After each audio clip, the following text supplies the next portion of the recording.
आता आपल्या आवडत्या मालिकेचे संपूर्ण भाग मालिका प्रसारित झाल्यानंतर लगेचच पाहू शकता पूर्णपणे मोफत फक्त सन नेक्स्ट वर. युवराज कुठे? अरे घरीच आहे, दुसरीकडे कुठे असणार? तू बस आधी. प्रिया कॉफी आण ना बाबा. अगं आजी ऑफिसला गेला ना तो, त्याचा फोन रिपेअर झाला आणि मग त्यानंतर झालंय माझं आणि त्याचं बोलणं. आता एअरपोर्टहून घरी येत असताना मी ऑफिसला फोन केला होता, तो तिथे नाही असं कळलं मला. आणि दिल्लीत विमानात बसण्याआधी माझं त्याचं बोलणं झालं तेव्हा तो मला म्हणाला होता की तो घरीच आहे. तर या गोष्टीला झाले 4-1 तास. मग ह्या मधल्या वेळात तो कुठे गेलाय आणि आता कुठे आहे तो? तुला म्हणालाय ना तो घरी आहे म्हणून, मग घरीच असेल ना, खोलीत असेल त्याच्या. ठीक आहे, बघतो मी. युवराज,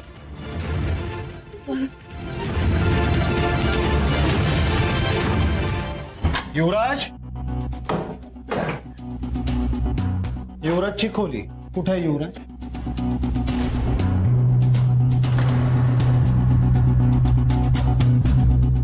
अरे असेल ना इथेच कुठेतरी. एवढा अस्वस्थ का होतोयस तू? कारण मला एका माणसाचा फोन आला होता आई. तो मला असं म्हणाला की तो युवराजचा चुलत काका का कोणीतरी आहे आणि त्यांनी युवराजला आणि त्या मुलीला एका रिसॉर्ट मध्ये पाहिलं.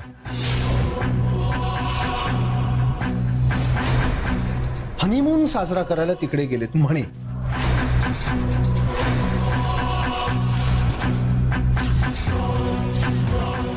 तुम्ही म्हणताय तो घरात आहे, त्याच्या खोलीत आहे, तर ही त्याची खोली. युवराज कुठे आहे?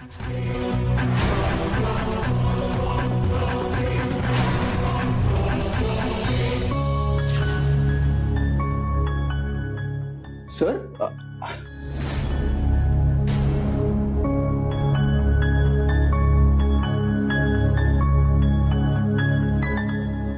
अहो तुम्ही सगळे इथे काय करताय?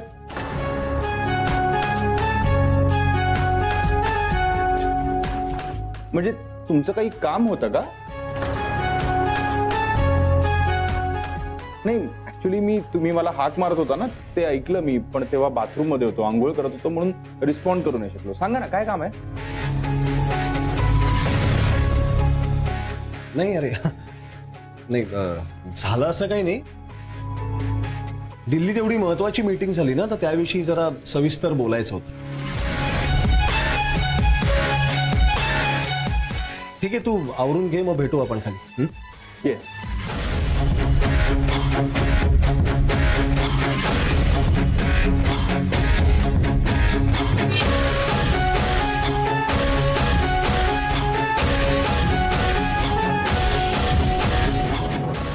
अरे युवराज, तू कसा काय कधी आलास इथे? आम्हाला वाटलं आज काही खरं नाही आपलं. पण आज कसा आलास तू? हो अजी, खरं तर मी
अगदी वेळेत आलास तू. नाहीतर गौतमने आज काय केलं असतं ना, काही कल्पना नाही करत. पण अर्पिता कुठे? हो, ऍक्च्युली वाटेत आमची गाडी बंद पडली, म्हणून ती गाडी दुरुस्त करून येते मागून. येईलच ती. बरे युवराज, तुम्हाला रिसॉर्ट मध्ये कोणी तुझे चुलत काका वगैरे भेटले होते का? कोण आहेत हे चुलत काका? चुलत काका?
बाबांना काही कळलं नाहीये ना?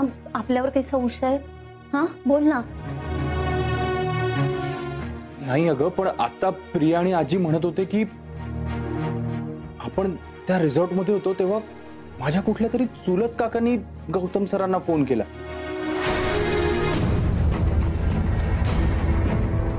हा, म्हणजे मला एक कळत नाही, आपल्याला तर तिथे कोणीच भेटलं नाही. आणि तसंही मला नाही आठवत कोण आहेत हे काका. म्हणजे हा, माझ्या पप्पांचे बरेच कझिन्स आहेत, पण मग कदाचित त्यातल्या एखाद्या कोणीतरी आपल्याला तिथे बघितलं असेल आणि गौतम सरांना कॉल केला असेल. काहीच कळत नाही. बघा ना, मी एवढं तुमच्यासाठी रिसॉर्ट बुक केलं, साधं 2 दिवसही तुम्हाला एकत्र राहता आलं नाही, उलट जास्त त्रासच झाला. मला फक्त एवढंच कळतंय, आपण हे असं लपून छपून काही करत राहिलो ना तर हे असंच होणार. बाबांच्या मनाविरुद्ध कुठलीही गोष्ट केली तर त्याला कधीच यश मिळणार नाही. पण मला एक कळत नाहीये की तुम्ही दोघे त्या बनावट नोटांच्या जाळ्यात सापडलात तरी कसे? म्हणजे ते किती पैसे होते किंवा त्या नोटा कितीच्या होत्या आणि मुळात त्या तुमच्याकडे आल्या कशा? थांब, मी तुला सगळं सांगतो.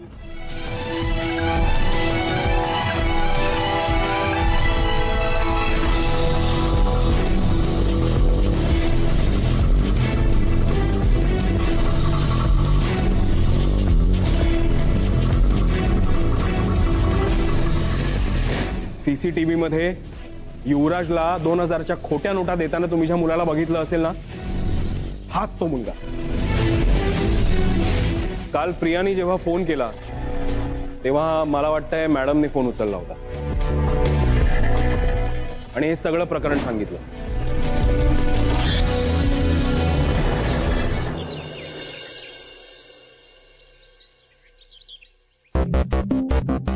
तिथं काय झालं? मी मगासपासून बघतोय तू अशी अस्वस्थ आहे. सांग ना मला, काय झालंय? युवराज, नेमका तुझ्या कोणत्या काकाचा फोन आला होता ना तेच कळत नाहीये मला.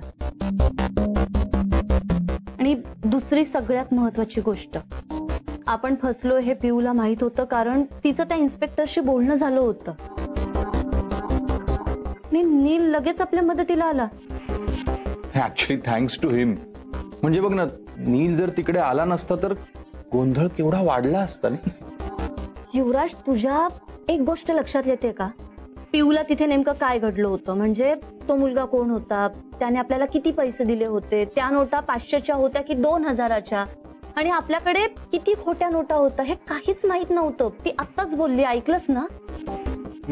त्या नीलला कसं कळलं हे सगळं? कसं, कुठून? तुला नक्की काय म्हणायचंय? नीलने आपल्या समोरच त्या इन्स्पेक्टरला सांगितलं ना, त्या मुलाने आपल्याला त्या 2000च्या खोट्या नोटा दिल्या होत्या आणि आपल्याला अडकवलं होतं, बरोबर? आठवतंय? पण हे पिऊला काहीच माहित नव्हतं. अरे मग त्या नीलला कसं कळलं हे? कुठून कळलं? नीलने ज्या मुलाला पकडून आणलं होतं ना, त्यांनी सांगितलं असेल त्याला. युवराज, कसं शक्य आहे हे सगळं? स्वतः केलेल्या गुन्ह्याची कोणी असं स्वतःहून कबुली देतं का? हा, नीलनेच सांगितलं होतं पोलिसांना जे काही घडलंय ते. बघितलंस ना तू? तुला काय वाटतं नील हे सगळं मुद्दाम करतोय? पण नील हे सगळं का करेल ते मला काही माहित नाही. मला फक्त एवढंच माहितीये, नीलने आपल्याला खूपदा मदत केली आहे आणि वारंवार हे असे योगायोग कसे घडतायत? हे बघ अर्पिता, मला असं वाटतं की तू उगाचच नीलवर डाऊट घेतेस. खरंच नीलचं तिथे त्या रिसॉर्ट मध्ये असणं हा योगायोग नव्हता. प्रियाने त्याला सांगितलं म्हणून तो तिथे आला होता, ते सुद्धा आपल्या मदतीसाठी. नील खरंच चांगला मुलगा आहे. मी बघतो ना त्याला ऑफिसमध्ये काम करत असताना, तो खरंच खूप फोकस्ड आहे. डेडलाईनच्या आधी सगळी त्याची कामं संपवतो. तू उगाचच नीलवर संशय घेतेस. बघ, शुभदा ग्रुप ऑफ कंपनीज साठी नीलची हुशारी खूप फायद्याची ठरणार आहे. आणि तसंही त्याने आपल्याला ह्या सगळ्यात मदतच केली ना, नाही का?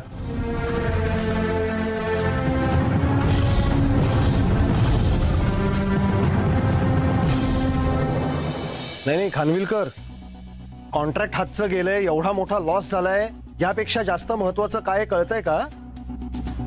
आपल्या टेंडरवर आपण भरलेली रक्कम जी आपल्या इथल्या फार मोजक्या लोकांना माहिती असणं अपेक्षित होतं, ती बाहेर कशी कळली? सॉरी सर, पण खरंच काही कळत नाही. काहीच कळत नाहीये? तुम्हाला कळतंय का तुम्ही काय बोलताय? काहीच कळत नाहीये म्हणजे? अहो, टेंडरवरची अमाऊंट ही इतकी सिक्रेट, आतलं कोर इन्फॉर्मेशन असतं ते लीक होतंय आपल्याकडनं. हो सर. हे बघा, जिथून कुठून इन्फॉर्मेशन लीक होतीये ती व्यक्ती शोधून काढा. किती विश्वासातली वाटत असली तरी ती विश्वासातली नाहीये, हे बॅक ऑफ द माइंड राहू द्या तुमच्या. बारीक लक्ष ठेवा सगळ्यांवर. यस सर, मी चौकशी करतो.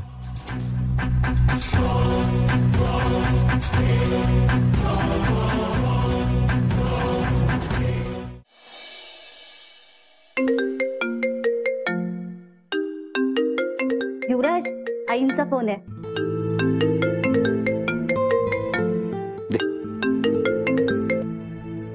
बोल ग मम्मी. हॅलो युवी, युवी कसा आहेस तू? आणि अर्पिता कशी आहे? ग मी दोघेही एकदम ओके आहोत, म्हणजे काहीच झालेलं नाहीये. असं का विचारतेस तू? अरे काही नाही रे, कालपासून एक विचित्र स्वप्न पडतंय मला. आधी मी दुर्लक्ष केलं, पण डोळे बंद केले की तेच स्वप्न दिसतंय मला.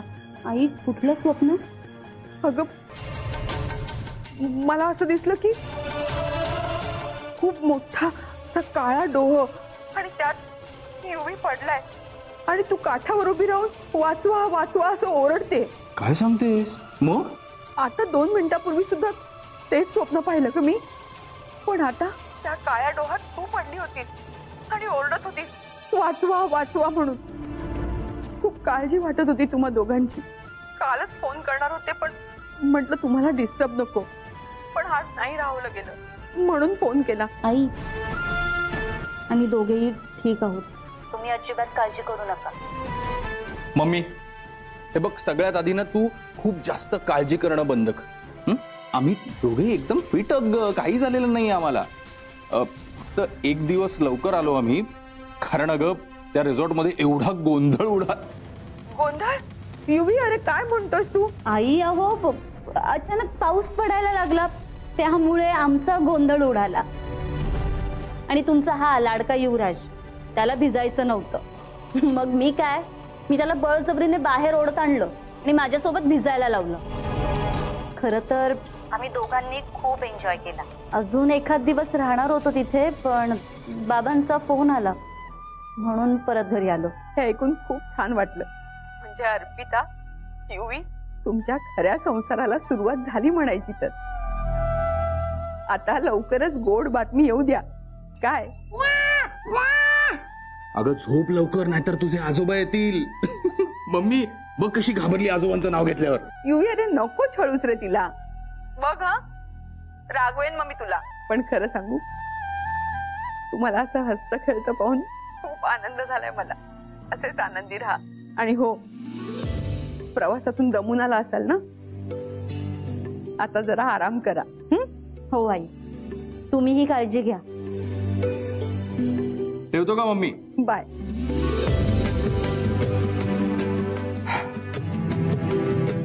काय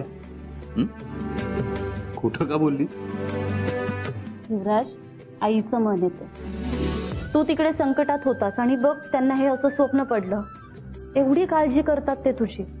मग हे जे काय झालंय ते सगळं सांगून परत त्यांना का काळजीत टाकायचं? म्हणून नाही सांगितलं. बरं, उशीर झालाय, जा आणि झोप. Good night. रात्रीचं एखादं सूप प्यालो तर? युवराज, जा जा. Good night.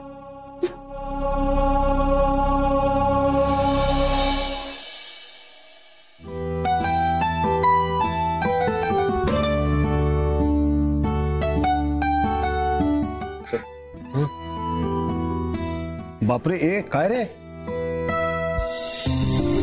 तर आज गुरुपौर्णिमा आहे आणि मी तुम्हाला माझा गुरु मानतो.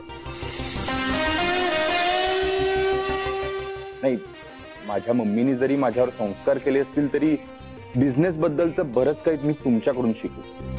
म्हणजे क्लायंट्सना हँडल करणं असेल, प्रेझेंटेशन देणं असेल, टीमला असं एकत्र बांधून ठेवणं असेल, सगळं. म्हणून आजच्या दिवशी तरी मला तुमचा आशीर्वाद मिळायलाच हवा. खरं तर तू रोज येऊन असा आशीर्वाद घ्यायला हवास, पण ठीक आहे. नाही, पण जोक सपाट, हे सगळं जरी खरं असलं तरी असा शिष्य लाभायला सुद्धा नशीब लागतं बाबा. खरंच सांग. आणि आता तर माझा इतका विश्वास आहे की मी शुभदा ग्रुप ऑफ कंपनीज तुझ्यावर पूर्णतः सोपवून रिटायर होऊ शकतो. खरं तर होणार नाहीये. नाही सर, कंपनीला आणि मला तुमच्याशिवाय काम करणं अशक्य आहे. बास आता.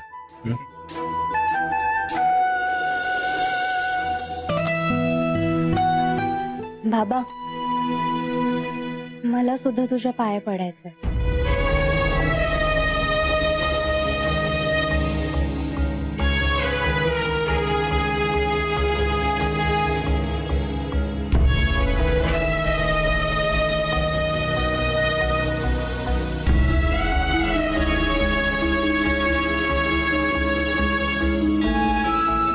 तुझ्या सगळ्या चांगल्या इच्छा पूर्ण होतील. सॉरी बाबा.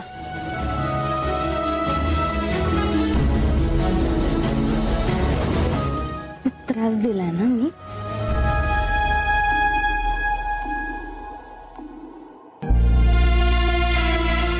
खूप खोटं बोलले. हर्ट केलाय तुला खूप. पण आय प्रॉमिस बाबा, यापुढे माझ्यामुळे तुला कधीच त्रास होणार नाही. तू जे सांगशील तेच मी करेन. हीच माझी तुला गुरुदक्षिणा.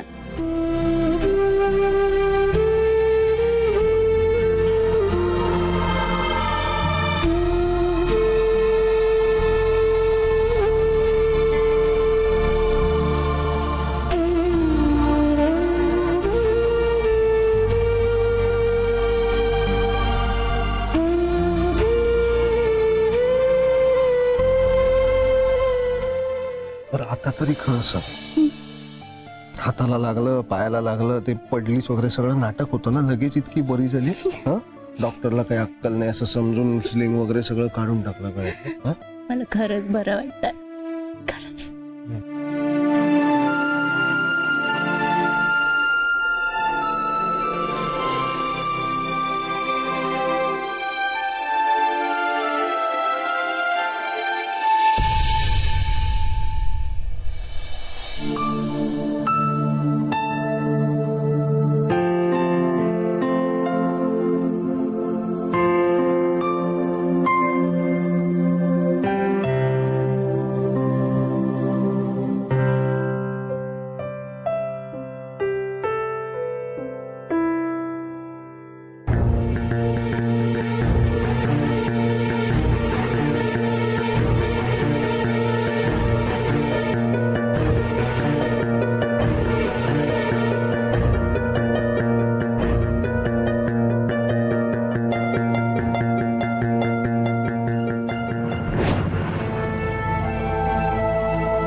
सगळ्या चांगल्या इच्छा पूर्ण होतील. सॉरी बाबा.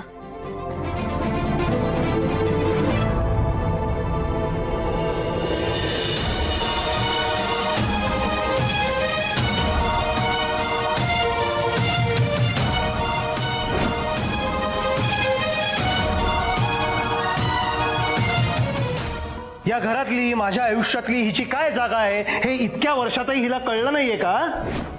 आणि तरी मी हिच्यासाठी काहीतरी करावं असं म्हणणं आहे ना तुमचं? हिच्यासाठी मी आयुष्यात एकच गोष्ट करू शकतो, हिचं फक्त श्राद्ध घालू शकतो.